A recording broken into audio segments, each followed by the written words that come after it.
প্ৰথমে মোৰ চেনেলৰ অন্য এটা ভিডিঅ'লৈ আপোনালোকক স্বাগতম জনালোঁ। আজি মই আপোনালোকলৈ অতি সোৱাদ লগা চাউলৰ গুড়িৰ লাৰু ৰেচিপি এটা লৈ আহিছোঁ। এই লাৰুটো অতি কম সময়তে পাকঘৰত থকা কেইবিধমান সামগ্ৰীৰে অতি সহজতে বনাব পাৰি। আহকচোন ভিডিঅ'টোৰ মাজলৈ আগবাঢ়ো। মই ইয়াত চাহ খোৱা কাপটোৰে 1.5 কাপ চাউলৰ গুড়ি লৈছোঁ। চাউলৰ গুড়িখিনি ল' টু মিডিয়াম ফ্লেমত মই এতিয়া ভাজি ল'ম। শুকান বা কেঁচা যিকোনো পিঠাগুড়ি ল'ব পাৰে। ইয়াত মই কেঁচা পিঠাগুড়ি লৈছোঁ আৰু কম জুইত এতিয়া এইখিনি লৰাই ভাজি থাকিম। এতিয়া ইয়াত 2টা ইলাচি দি দিছোঁ আৰু এয়া দেখিছে মই লৰাই ভাজি আছোঁ।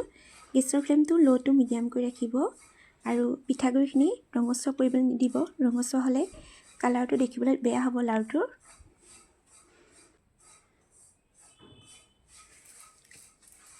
দেখিছে পিঠাখিনি মই লৰাই ভাজি আছোঁ আৰু এই পিঠাগুড়িখিনি ভাজিবলৈ প্ৰায় 5-6 মিনিটমান সময় লাগে।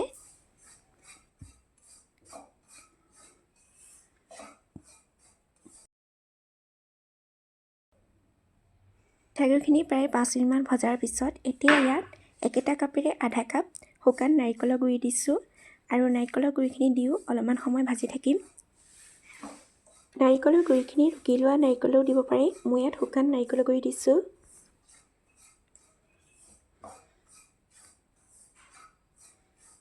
নাৰিকল গুড়িখিনিৰ লগত পিঠাগুড়িখিনি অলপ সময় ভাজি ল'ম, তেতিয়া লাৰুটো বেছি সোৱাদ লগা হ'ব আৰু বেছি দিনলৈ ভালো হৈ থাকিব। আৰু এইখিনিতে এটা ৰিকুৱেষ্ট কৰিম, আপোনালোকে এতিয়ালৈকে যদি মোৰ এই চেনেলটো ছাবস্ক্ৰাইব কৰা নাই, প্লিজ ছাবস্ক্ৰাইব কৰি দিব আৰু যদি ৰেচিপিটো চাই ভাল পায় ফ্ৰেণ্ডছ আৰু পৰিয়ালৰ লগত শ্বেয়াৰ কৰি দিব।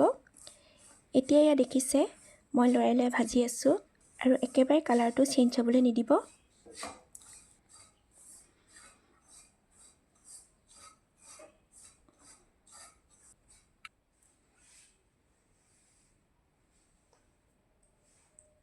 মই এতিয়া এচামুচ গৰু ঘিউ দি দিছোঁ আৰু ঘিউখিনি দি আকৌ এবাৰ ভালদৰে মিহলাই ল'ম।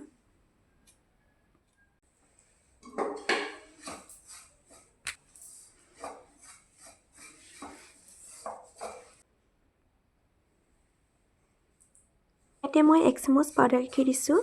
পাউডাৰ গাখীৰ দিলে লাৰুটোৰ কালাৰটো বগা হয়। পিঠাগুড়িখিনিৰ লগত নাৰিকলৰ গুড়িখিনি প্ৰায় 10 মিনিটমান ভজাৰ পিছত এতিয়া মিক্সিত পিচি লোৱা সেই একেটা কাপেৰে একাপতকৈ অলপ কম চেনি দিছোঁ। চেনিটো নিজৰ জোখত দি ল'ব। এতিয়া চেনিখিনি ভালদৰে মিলাই দিছোঁ আৰু গেছৰ ফ্লেমটো কম কৰি ৰাখিছোঁ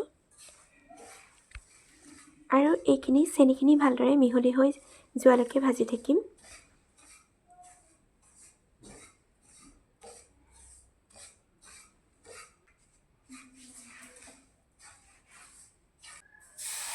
চেনিখিনি ভালদৰে মিহলি হোৱাৰ পিছত এতিয়া ইয়াত একাপ গাখীৰ লৈছোঁ আৰু ইয়াত গাখীৰখিনি অলপমান দি ল'লোঁ আৰু দি ইয়াত মিহলাই লৈছোঁ। ইয়াত গাখীৰখিনি ভালদৰে মিহলোৱাৰ পিছত ইয়াত এতিয়া বাকী থকা গাখীৰখিনিও দি লৈছোঁ।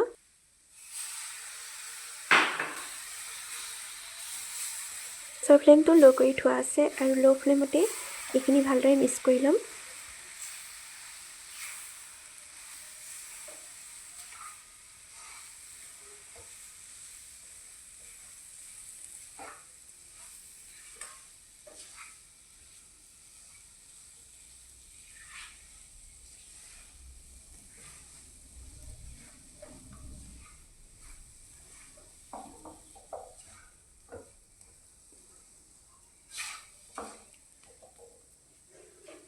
গেছৰ পৰা এইখিনি নমাই ল'লোঁ আৰু এয়া ডিছ এখনলৈ মিশ্ৰণখিনি উলিয়াই লৈছোঁ আৰু অলপ হাতেৰে চুব পৰা হ'লেই লাৰুখিনি বনাব লাগিব।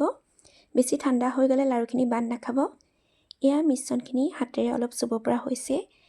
এতিয়া মই হাতত অলপ ঘিউ সানি লৈ এয়া লাৰুখিনি বান্ধি লৈছোঁ। বহুত বেছি ডাঙৰ কৰা নাই, মিডিয়াম চাইজত লাৰুখিনি বান্ধি ল'ম আৰু এই লাৰুটো ফ্ৰিজত থৈ এসপ্তাহলৈ ৰাখি থ'ব পাৰি।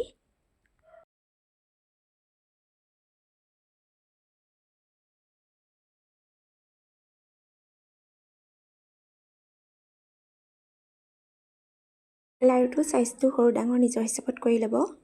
এই লাৰুটো এইবাৰ বিহুত বনাই খাই চাবচোন, সঁচাকৈ খাই বহুত ভাল পাব। আৰু এয়া লাৰুখিনি মই গোটেইখিনি বনাই ল'লোঁ।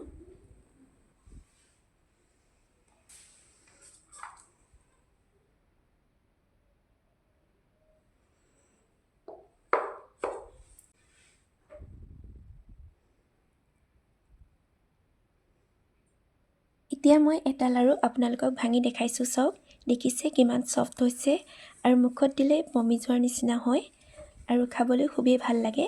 যিসকলে আগতে এনেদৰে বনাই খোৱা নাই এবাৰ বনাই খাই চাব, সঁচাকৈ খুব ভাল পাব।